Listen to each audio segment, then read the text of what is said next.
මම බරපතල ලෙස එකක් කියන්න කැමතියි. එදා ජනාධිපතිවරයා විගණාධිපතිතුමිය පත් කරන්න මාස 9ක කාලයක් ගත්තා. පත් කරේ නැහැ. එහෙමනම් දැන් අපි එදා කිව්වා පැහැදිලිව මේ අවුරුද්දේ ඉඳන් පෞගිය අවුරුද්දේ ආණ්ඩුවේ අමාත්‍යාංශය විගණන කරන්න පටන් ගන්නවා. ඒ හින්දා Tamanට අවශ්‍ය විගණාධිපතිවරයෙක් දාගන්න තමයි මේක ප්‍රපාත කරන්න කියලා කිව්වා. හරියට හරි. කෝප් කමිටුවේ සභාපතිතුමා මේ වාර්තාව හදනකොට විගණනාධිපති කාර්යාලයට ගිහිල්ලා මේ වාර්තාව හදන අයත් එක්ක දවස් 5ක් 6ක් සාකච්ඡාවක්.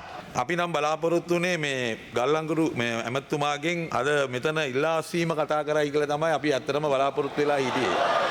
නමුත් ඒ කතාව නෙමෙයි ආවේ. නේද? මොකද සාමාන්‍යයෙන් මේ ඔක අවිසින්න ඕනේ නැහැ. ඔච්චර මේ සාමාන්‍ය ඇඟේ ඇඹරෙන්න ඕනේ ලැජ්ජ බය තියනවා නම් අලැජ්ජ බය තියනවා නම් මේ ආපු චෝදනාවල් වලට රුපියල් බිලියන 22ක අලාභයක් කරලා තියෙනවා. ඒ හින්දා අපි බලාපොරොත්තු වුණේ ඔබතුමා ඉල්ලා අස්සෙයි කියලා. නමුත් අපිට පේනවා දැන් ඔබතුමාගේ අර ලැජ්ජ නහරය පළවත් දෙක කපලා දාලා තියෙනවා. හරිද? ඒක කපලා ඉඳ දැන් ඔබතුමාට ඉන්න පුළුවන්. මම මතක් කරන්න ඕනේ විශේෂයෙන්ම ඔය වගේ චෝදනාවල් එල්ල වුණාම මෙතුමන්ලා අර හොරුයි කියලා කියපු ආණ්ඩුවල හිටපු ඇමතිවරු අයින් වුණා. රවි කරුණානායක ඇමතිතුමාට චෝදනාවක් ආවා අයින් වුණා. තිලක් මාරපන ඇමතිතුමාට චෝදනාවක් ආවා අයින් වුණා. දැන් ඔබතුමාලා ඊට වඩා හොඳ දේශපාලන සංස්කෘතියක් මේ රටට ගේන්න ආපු අයනේ. ඒ දේශපාලන සංස්කෘතිය ගේන්න ආපු උදවිය චෝදනාවත් මොනාවත් ඉල්ලා අස්සෙන්නේ නැහැ. හරි ඒ පරණ සංස්කෘතියම තමයි ඉන්නේ. නමුත් අමුන්නාන්සලා ඔක්කොම නැගිටලා එක එක්කෙනා එතුමාව සුද්ධ කරනවා මිසක් කවුද එක පැත්තකින් කියනවා බාලගල්ලංගුරු ගෙනාවයි කියලා. ඒ කියන ගමන් ඇමතිතුමාට ආරක්ෂා කරනවා. ජනාධිපතිතුමාත් ඇවිල්ලා කියනවා බාලගල්ලංගුරු ගෙනාවයි කියලා. පාඩු වුණත් කියලා පිළිගන්නවා. ඒ පාඩුව මකා ගන්න ජනාධිපතිතුමා කියනවා ඉඳගෙන තුන් පැත්තෙන් අය කරගන්න ඕනේ කියලා කියනවා. ඒ කියන ගමන් ඇමතිවරයාව අස් කරන්න ඕ ඇමතිවරයාව අයින් කරන්න කියන්නේ නැහැ. නමුත් කලින් ආණ්ඩුවල ඇමතිවරුන්ට දූෂණ චෝදනා ආපු ගමන් අන්ද්‍ර කුමාර දිසානායක ඇමතිවරයා මේ ජනාධිපතිතුමා මේ පැත්තේ ඉඳගෙන හැමදාම මේ පැත්තට දික් කර අයින් වෙන්න ලැජ්ජ නැද්ද කියලා ඇහුවේ. දැන් එයාගේ ආණ්ඩුවෙම ලැජ්ජාව නැති ලැජ්ජනාරේ කපපු ඇමතිවරයෙක්ව තියාගෙන ඉන්නවා. දැන් ඔබතුමාගේ අර චෝදනාව ඕනේ නෑ අද අරින්නකෝ. දැන් ඔබතුමාට මහාධිකරණයේ චෝදනාවක් තියෙනවානේ. නඩුවක් තියෙනවානේ. අර පෝර සංස්ථාවේ චෝදනාව තියෙනවානේ. දැන් ඒක ඉඳවත් අඩුම ගානේ මේ ඇමතිකමයින්වත් අයින් වෙන්න එපා. අර දූෂණ චෝදනාවක් කලින් තියෙන ඉඳා දැන් ඒකවත් තියෙනවානේ. දැන් ඒකවත් කරන්නේ නැහනේ. දැන් එහෙම චෝදනාවක් නැතුව නෙමෙයිනේ. අර පෝර සංස්ථාවේ වෙච්ච දෙයට චෝදනාවක් තියෙනවා. දැන් මහාධිකරණේ නඩුත් දාලා තියෙනවා. දැන් ඒ අඩුම ගානේ දැන් ඒ නඩුව තියෙන හින්දා ඒක ඉවර වෙනකන් තමන්ගේ ඇමතිකමෙන් අයින් වෙන්නකෝ. අයින් වෙන්නේ නැහැ. ගරු සභාපතිතුමනි දැන් එදා ජනාධිපතිතුමා ඇවිල්ලා කිව්වා ඉඳගෙන අපිට මතකයි තුන් පැත්තකින් වැරදි සිද්ධ වෙලා තියෙනවා කියලා කිව්වා. තුන් පැත්තකින් අය කරගන්න ඕනේ කියලා කිව්වා. එකක් එතුමා කියනවා මහා භාණ්ඩාගාරයෙන් ගෙවනවලු. අනිත් එක එතුමා කියනවා මහ ජනතාවට යම් මුදලක් ගෙවන්න වෙනවලු.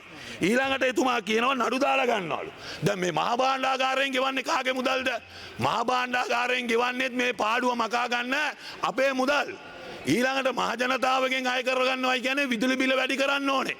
ඊළඟට නඩු මගට යනවයි කියලා කියන්නේ නඩුවලට කතා කරන නීතිඥවරුන්ට සල්ලි ගෙවන්නත් ඕනේ මහා භාණ්ඩාගාරයෙන්. එතකොට ජනාධිපතිතුමා බැලුවම මේක හරිම ෂෝක් නිර්මාණශීලී කතාවක් කියලා කාට හරි දෙන්න පුළුවන්. මේක මාර කතාවක් කියලා කියන්න පුළුවන්. නමුත් මේක ගරු සභාපතිතුමනි එක පැත්තකින් අපේ බදු මුදල් මහා භාණ්ඩාගාරයේ සල්ලිත් මේක පාවිච්චි කරනවා මේක වියදම් කරන්න. මේක පියව ගන්න. අනිත් පැත්තෙන් නඩු කියන්නත් පාවිච්චි කරනවා. එතකොට මේක හරියට අපි අරගෙන බැලුවොත් ජනාධිපතිතුමාගේ කතාව අර බර්ටි ඇනස්ලගේ කතාවක් තිබුණා ඌ මට ගහනවා මට ඌ ගහනවා. මේක තමයි වෙන්නේ. ඌ මට ගහනවා මට ඌ ගහනවා. ජනාධිපතිතුමාගේ කතාව බැලුවොත් අන්තිමට හැම එකෙන්ම අපේ ජනතාවගේ බදු මුදල් තමයි ගෙවන්න සිද්ධ වෙලා තියෙන්නේ. ඒ හින්දා මේ කාරණේදී අපිට එකක් කියන්න ඕනේ. මේ තිබෙන විගණනාධිපති වාර්තාව ගැන අපි සියලු දෙනාම මේ කරුණ කියන්නේ. මේක විගණනාධිපතිතුමිය මේ වාර්තාව එළියට දැම්මම එදා මේකේ තිබුණ කරුණ මේ ආණ්ඩුවේ ඉන්න අය විපක්ෂයේ ඉන්න කාලේ පිළිගත්තා. නමුත් අද මේක පිළිගන්න සූදානම් නැහැ. මම බරපතල ලෙස එකක් කියන්න කැමතියි. ඒක තමයි මේ කෝප් කමිටුවේ සභාපතිතුමා. එදා ජනාධිපතිවරයා විගණාධිපතිතුමිය පත් කරන්න මාස 9ක කාලයක් ගත්තා. පත් කරේ නැහැ. එහෙමනම් දැන් අපි එදා කිව්වා පැහැදිලිව. මොකද්ද අපි එදා කිව්වේ? මේ අවුරුද්දේ ඉඳන් පහුගිය අවුරුද්දේ ආණ්ඩුවේ අමාත්‍යාංශය විගණන කරන්න පටන් ගන්නවා. ඒ හින්දා Tamanට අවශ්‍ය විගණාධිපතිවරයෙක් දාගන්න තමයි මේක ප්‍රපාත කරන්න කියලා කිව්වා. හරියට හරි. දැන් මේකෙන් ඔප්පු වෙලා තියෙනවා. ඇයි? කෝප් කමිටුවේ සභාපතිතුමා මේ වාර්තාව හදනකොට විගණනාධිපති කාර්යාලයට ගිහිල්ලා මේ වාර්තාව හදන අයත් එක්ක දවස් 5ක් 6ක් සාකච්ඡාවක්. බලපෑම් කෝප් කමිටුවේ සභාපතිතුමා කොහමද විගණනාධිපති කාර්යාලයට යන්නේ? අවසන් ගරු සභාපතිතුමනි, අපි කතානායකතුමාගෙන් ඉල්ලා සිටිනවා මේ පිළිබඳව පරීක්ෂණයක් කරන්න ඕනේ. විගණනාධිපතිතුමියගෙන් අහන්න ඕනේ.